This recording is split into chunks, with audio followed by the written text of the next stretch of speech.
dan membawa aku ke pintu gerbang timur dari rumah Tuhan, pintu yang menghadap ke sebelah timur.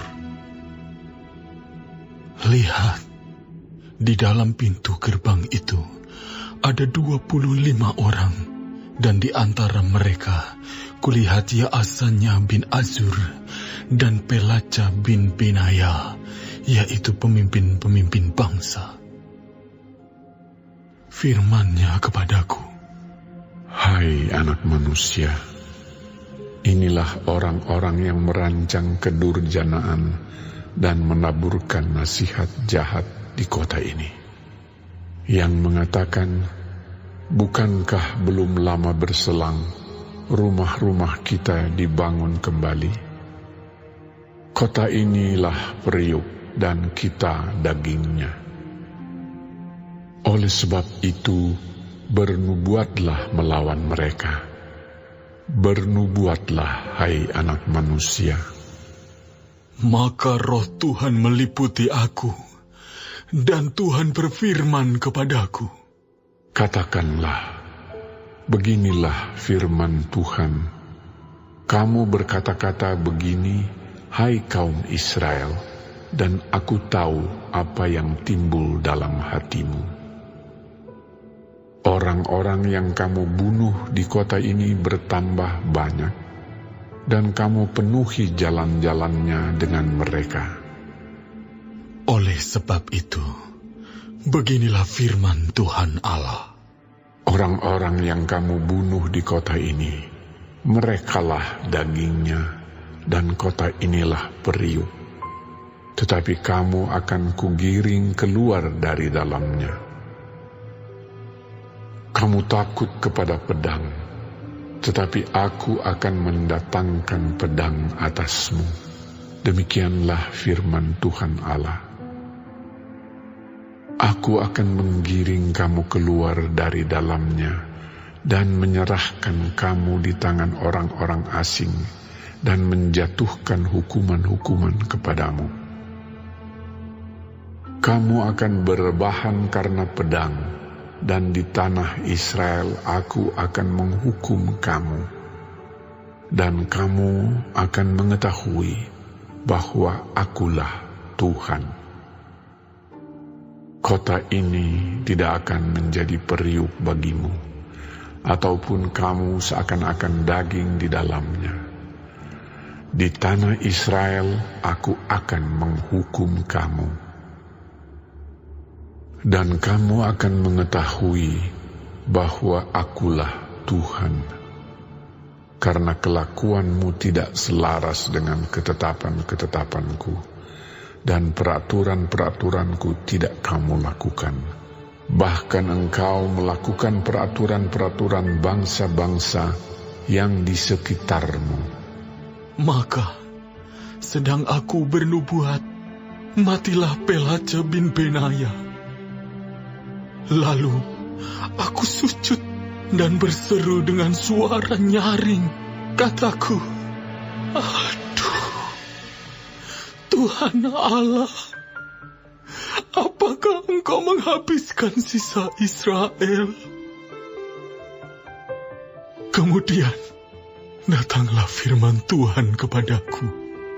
Hai anak manusia, penduduk-penduduk Yerusalem berkata tentang semua saudara-saudaramu, tentang kaum kerabatmu dan segenap kaum Israel dalam keseluruhannya.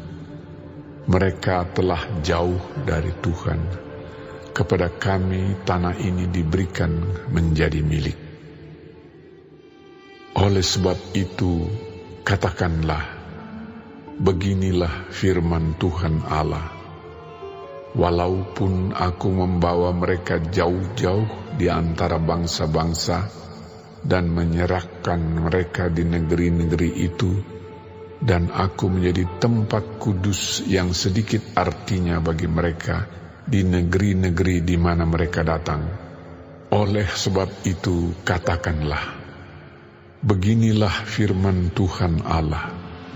Aku akan menghimpunkan kamu dari bangsa-bangsa dan mengumpulkan kamu dari negeri-negeri di mana kamu berserak, dan aku akan memberikan kamu tanah Israel. Maka sesudah mereka datang di sana, mereka akan menjauhkan segala dewa-dewanya yang menjijikkan dan segala perbuatan-perbuatan yang keji dari tanah itu. Aku akan memberikan mereka hati yang lain dan roh yang baru di dalam batin mereka. Juga aku akan menjauhkan dari tubuh mereka hati yang keras dan memberikan mereka hati yang taat, supaya mereka hidup menurut segala ketetapanku dan peraturan-peraturanku dengan setia. Maka mereka akan menjadi umatku dan aku akan menjadi Allah mereka.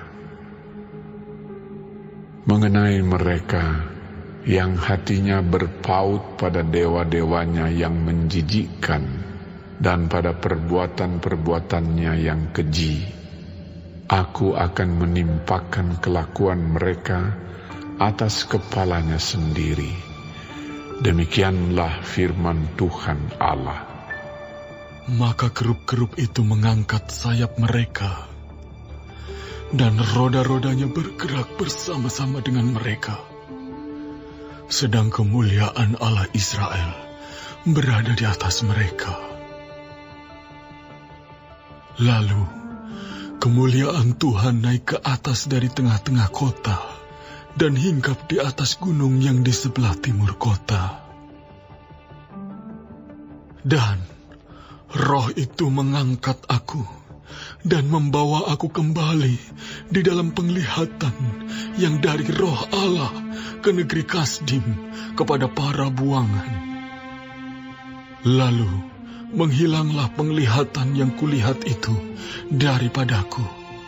Dan aku sampaikan kepada para buangan itu segala sesuatu yang diperlihatkan Tuhan kepadaku.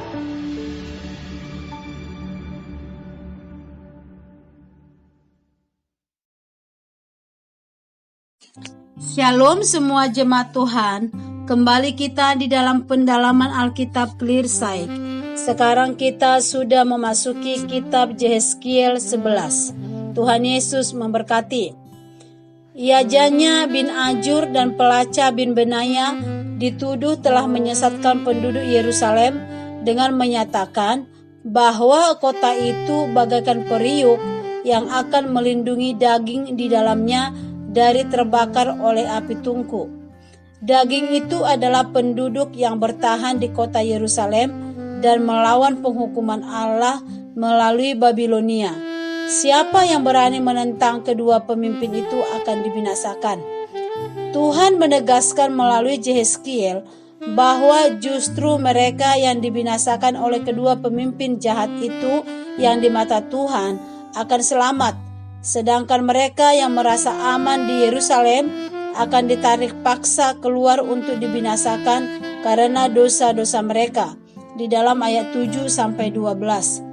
Kuasa Tuhan nyata dengan binasanya Pelaca bin Benaya di dalam ayat 13. Sebaliknya, orang-orang yang ada di pembuangan adalah mereka yang akan merasakan belas kasih Tuhan.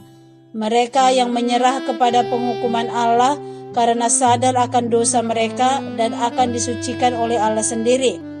Namun kepada mereka dalam pembuangan yang hatinya resah dan tidak bahagia karena hidup jauh dari tanah pusaka, mereka, janji pemulihan terhadap mereka diberikan untuk menenteramkan dan menghiburkan. Yehezkiel diberikan Tuhan kekuatan untuk tidak sungkan di dalam menyampaikan kebenaran kepada para pemimpin yang dikenalnya. Tidak perlu khawatir dan takut karena Allah akan memberikan legitimasi kepada Yehezkiel untuk menguatkan pemberitaannya. Betapa sangat mulia dan agung tugas seorang pemberita firman Tuhan. Karena itu, marilah kita berdoa supaya Tuhan jadikan kita menjadi saluran firman-Nya, menjadi pembawa kedamaian, bagi jiwa-jiwa yang membutuhkan. Amin. Tuhan Yesus memberkati.